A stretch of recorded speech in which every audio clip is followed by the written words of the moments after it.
standing on a cliff edge, and she was like, oh, I can just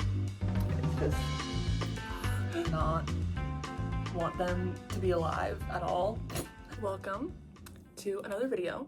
This is, as you can probably tell from the title of this video, my February wrap-up. I read a total of 7 at this point when I'm filming this video. It's a few days before the end of the month, so I'm probably going to end up finishing another book or two. But as of right now, I've read 7 books this month, and yeah, I'm ready to talk about them, recommend a few of them to you guys. Let's get right into it. Let's get into the 7 books that I read this month, plus the 2 that I'm reading right now. Number 1 and 2 on the list, I'm going to talk about these ones together, are The Raven Spell and The Raven Song by Luann G. Smith. I listened to the audiobooks for these. I ended up giving both of them 3 stars. I enjoyed them. They were a fun time, but nothing like crazy. It follows these 2 sisters who are witches, and they live in like Victorian era England. They're running this shop that their parents left behind to them, and they each have their own little special powers. And at the beginning of the first book, something happens and they have to help this guy like regain his memory, essentially. I don't want to like give too much away, obviously, but that's the plot of the first book. I didn't have like really any expectations going into this. I just kind of thought it would be like a fun audiobook to listen to. It was cute and like quirky. There were fairies, witches, obviously, as I mentioned. I liked the setting in that sense, like Victorian era England with fairies. I liked the vibes, but like I said, it was nothing like special. It wasn't like super in depth, which is understandable. Like they were like under 300 pages each, so short, quick, fun little reads. There was a little bit of romance, but it was definitely like a subplot. I do think that I enjoyed the second book more, just because there was more of that like fantasy aspect, I guess, like more fairies, witches, spells. That was like, it felt like a bigger part of the plot. So I think I enjoyed the second one a little bit more, but again, I gave both of them 3 stars. I don't think they were bad, but weren't like anything crazy. But if it sounds like something interesting to you, I would definitely say pick them up for a fun, short little read. It's a duology, like complete, so yeah.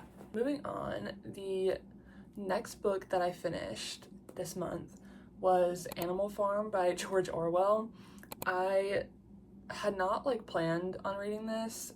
I also listened to the audiobook for this because it was on Kindle Unlimited, so I just felt like, why not? Because it's something, I don't know, it's one of those books, obviously it's a classic that's like always been in the back of my mind, and I'd never read it in high school, so I thought it would be interesting just to like see for myself what it's all about. It definitely was an interesting read.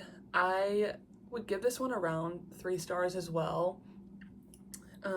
Maybe like 3.25, I don't know. That's getting real specific, but I definitely think that there was some like relevant commentary in this, which is crazy because obviously this book was written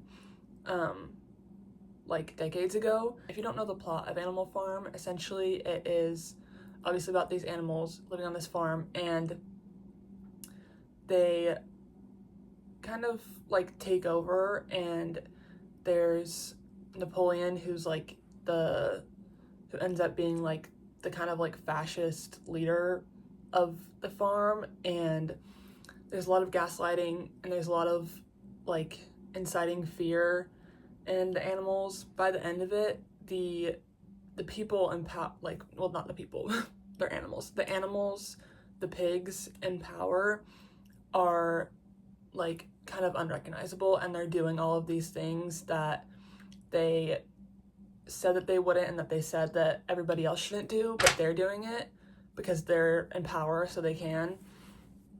So I don't know, yeah. If you don't know anything about Animal Farm or you haven't read it, I would recommend it. I think it offers some really interesting insight, and obviously like historical and cultural context are very important in this sense.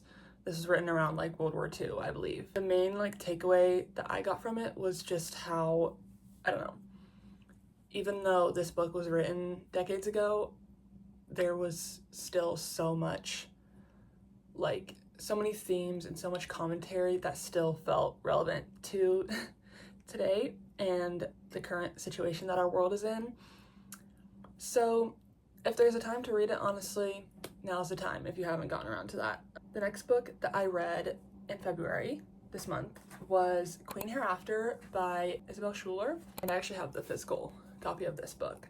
I read this book for my English class. We had to pick a book, like a feminist retelling, to read, and this was one of the options, so I picked this one because I'm really, I don't know, Shakespeare and like the story of Macbeth and Lady Macbeth is something that really interests me. I read Lady Macbeth by Ava Reed last year and I really enjoyed it, so I thought it would be fun to have read this and kind of like compare and contrast what each author did with her story. And I think it's really interesting because they're both like, I feel like the books are completely different in the sense that this one follows Lady Macbeth before she becomes Lady Macbeth. It's like her origin story, essentially. And this one, it is based off of more like real historical facts, I guess. It follows like the real Lady Macbeth, like the real one that lived in the real world in like medieval Scotland. It was really interesting to read that and have also read Lady Macbeth and kind of see how the two differ. I rated this one 4 stars, I believe. Yeah, I rated this one 4 stars. I honestly really enjoyed it. The middle was a little bit difficult to get through because it kind of felt like not a lot was happening. Like she was kind of just at this castle, like being held hostage essentially, but it also still played a really important part in her history and what led her to become how she is and like the person that she was at the end of this book. I thought there were a lot of parallels between her and like her origin story and the actual play Macbeth, and like some foreshadowing on kind of like what happens to her in Macbeth, because spoiler alert, if you haven't read Macbeth by Shakespeare, she does die at the end of it. So it was kind of interesting like knowing that fact and reading this knowing that like in Shakespeare's play she does die and like fall from a height and like jump off of a building low-key. There's a lot of like weird stuff like that where she was like standing on a cliff edge and she was like, oh, I could just, you know, and I was like, oh, well, I hate to break it to you, Queen, but that does eventually happen. You do that. So that was kind of, I don't know, it was fun to have that context, I guess. Also, at some point when I was reading this book, I think it like is mentioned in a line in this book and I had to look it up because I was like, that's really ironic if it's true. And the name Macbeth means son of life. Take a moment. Take a moment with that. How ironic is that? Because obviously in the play, I mean, I'm kind of like rambling now, but I love talking about this shit. But obviously in the play, like he's a soldier, like he kills so many people and then ends up dying himself because of it. So the fact that his name is Son of Life is kind of just, it's kind of funny. Another thing in this one is like the theme of prophecy and fate is very prominent. That's like one of the parallels between this and like the actual play Macbeth. At the beginning of the book, her grandmother essentially tells her like, you know, you're meant to be more, you're meant to like, you have to survive, you're gonna be like the greatest of all of us, like, you know. And she takes that as like essentially saying she's gonna be queen. So that kind of drives the story, obviously, which again, very similar to Macbeth in the sense the witches tell him that he's gonna be king hereafter. where the title comes from, Queen Hereafter. Get it? Okay, yeah, I'm gonna stop yapping about that one now, and we're gonna move on. After finishing Queen Hereafter, I read The Do-Over by Lynn Painter, and I gave this one 4 stars as well. I really enjoyed this. I really had fun reading it. I read it around Valentine's Day. I read it in started it like a few days before and then finished it on like the 15th or something like that. So perfect timing.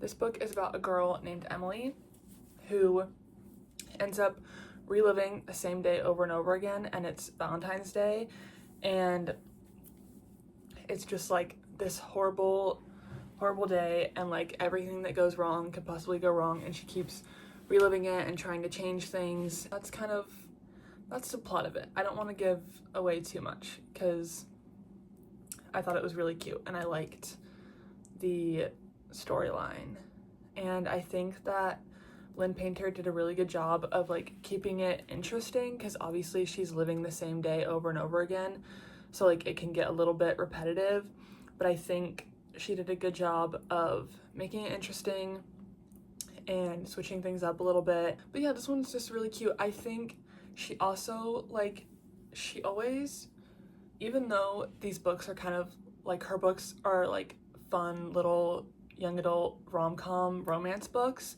she still finds a way to like sneak in these really like deep and emotional topics that like kind of catch you off guard, because you're like, oh, you think you're getting yourself into like a cute little rom-com, but like she's literally talking about death and like happiness and like the meaning of life. I'm like, okay, damn. But like she does it in a way that doesn't feel out of place. It makes sense with like the characters and like what they're going through. So yeah, I don't know, I think she does a good job with that, and it helps you connect to the characters more, obviously, instead of having them just be like, you know, the same old like boy girl rom-com meet cute. Obviously they end up together. So yeah, I like that she does that, and I think it really adds some depth to the story. Yeah, I would definitely recommend this one. If you have not gotten into Lynn Painter, this will be a great place to start, honestly. Then we have Every Last Secret by A.R. Torrey. I gave this one 4 stars. I listened to the audiobook for it, and this book was it was interesting. It wasn't quite what I thought it was going to be. I thought it was going to be more of like a mystery, like murder mystery thriller kind of vibe with rich people and their secrets, obviously, but there wasn't really any like murder aspect, but it was still kind of a thriller in a sense. That's kind of a stretch, but regardless, I still enjoyed it, and like my jaw was dropping for sure. But it follows 2 like main couples, super rich. One just moved in like across the way from the other couple, and obviously they both have secrets, and they kind of like, they become like best friends in a way, but like obviously they're like kind of deceiving each other, and one of the main characters is having an affair with the other main character's husband. So like obviously you can see how that stirs the pot, and I don't want to like give away too many spoilers, but then something happens and they're trying to solve that, and that kind of is like the mystery aspect of it, I guess. But yeah, lots of weird shit going on. I gave it 4 stars, but I feel like I may have had a hard time getting through it if I read the physical book, because it, like, I don't know, not a lot was happening until like halfway through. So I don't know, I may have gotten bored, but if you want to listen to the audiobook, I would recommend the audiobook, because they also have different like voice actors for each character, so it makes it like, yeah, I don't know, that makes it more fun, I feel like. The last book that I finished, like I said, I'm currently reading a few other books that I'll probably end up finishing before the month ends because I'm filming this a little bit early. But the last book that I can for sure have completely finished this month is An Unkindness of Ghost by Rivers Solomon. I actually have the physical copy of this. I gave this one 4 stars. I honestly really enjoyed it. Again, this is another book that I read for my English class, and I talked a bit about this in my last video when I was vlogging because I was reading this then. I did finish it a few days ago. There are so many interesting aspects of this book, and I think they're really important to talk about. This book has themes of obviously race is one of the main ones, and classism and women's rights and abortion. The world, the society that they're living in this book is so it's so different yet not than the world that we're living in now. That was kind of one of the things that we had discussed in classes, does oppression look different in the future or is it the same? And even though so many things are different, and maybe the way that they handle certain things or the way that oppression is seen may be different, it's still the same issues. It's still oppression. It's still people discriminating against other people because of the way they look or the people that they love or what they were born into. So it's really an interesting read, and it's science fiction kind of dystopian vibes, I would say. It follows the main character Aster, who is living on this giant spaceship called the Matilda, and it follows her trying to figure out and uncover the death of her mom and what happened to her mom. So she's doing all these things, uncovering secrets about the life of her mom, because her mom died right around when she was born, right after she was born. So she obviously doesn't really have any memories of her. And so throughout the whole book, she is just trying to figure things out. She's in the process discovering things about the ship and the people in power that are running it, the reason that they are on the ship, and kind of the lies that they're all being told. And she's fighting against this oppressive system that they all live in. And I think it's really smart, and I think it is a really good book, and I think that you should read it if it interests you. And even if it doesn't really interest you, maybe give it a shot anyway. It's fiction and it's fantasy, so it's not hard to get through. It's not you're reading nonfiction about these kinds of things. I think I did actually shed a few tears at the end of this book, just because I don't know what I expected to happen, but it's just the ending is so beautiful. And I don't know, the more I talk about this book, the more I actually kind of love it. So maybe I'll give it 4.5 actually, I don't know. Sue me for changing my mind. I don't know, I love this shit. I love when fiction books have a purpose. Not that all fiction books don't have a purpose, but I like when an author can write fiction and fantasy and still have it discuss prominent real world things and themes that that are important to learn about, that we need to learn about, especially now. So yeah, I think that's all I'm gonna say on this. I'm gonna stop rambling. Now I'm just gonna talk a little bit about the books that I'm reading right now that I probably will finish before the end of the month. I am currently reading on my Kindle Rebel Witch, as you can see on my cute little green Kindle. This is the second book in the Crimson Moth series, or is it going to be a series or is it just going to be the duology? I feel like it's just going to be the duology. Second book in the Crimson Moth duology. This follows Heartless Hunter, which I read, I think I read that in December. Yeah, so not that long ago. This just came out like last week, and I was so excited about this. I am about like 160 pages in right now, so not like super far in, but honestly, I'm already enjoying it. I'm already like giggling and kicking my feet. It's fantasy romance, and I'm here for a good time, and that's what she's giving me so far, so I really like that.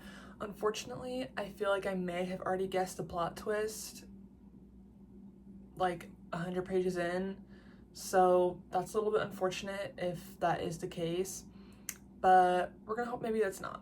We're gonna hope maybe that's not, and maybe that she's just making it seem obvious when really it's not that obvious at all, but I fear that may be the case. She keeps bringing up this like certain aspect of the storyline, and it's kind of like I feel like foreshadowing, and I don't know, I don't want to give it away, but I feel like I may have guessed.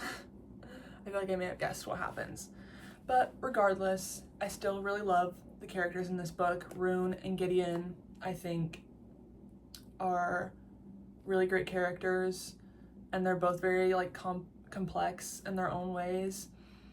And the tension between them is just so good. Like, this is young adult, I'm pretty sure, yeah.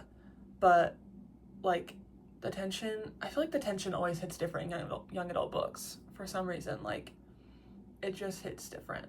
The yearning, it's so good. And I feel like this is actually like enemies to lovers, because they're like, it's not like they're just like choosing to be enemies, like it's built into them. Like, he is a witch hunter, that's what his job is, that's what his life is, and like his experiences have obviously like molded him to hate witches and not want them to be alive at all. And she is a witch, so like it's fundamentally like built into their DNA that they should not like each other and like should not be together, but they do, they like each other. So yeah, I think it's really good so far, enjoying it. I don't know what I'll end up rating it because I'm still kind of early on. There's like 450 pages, so still have a bit to go before we get a feel for the star rating, but reading that right now, probably will finish it in a few days, so yeah. I'm also currently listening to the audiobook for The Picture of Dorian Gray, which is another classic. Reading a few classics this month, I guess. This one has always been a classic that I've wanted to pick up because I've heard people talk about how they really like it and how it's a very, it's like a more easier classic to read and to get through, and obviously I'm listening to the audiobook, so that makes it even easier. I'm also not very far into this one. I'm like 30 pages in or something like that, but it's interesting so far. I don't know really what the plot is, TBH, but there's a lot of talk about like art and life and like the meaning of life.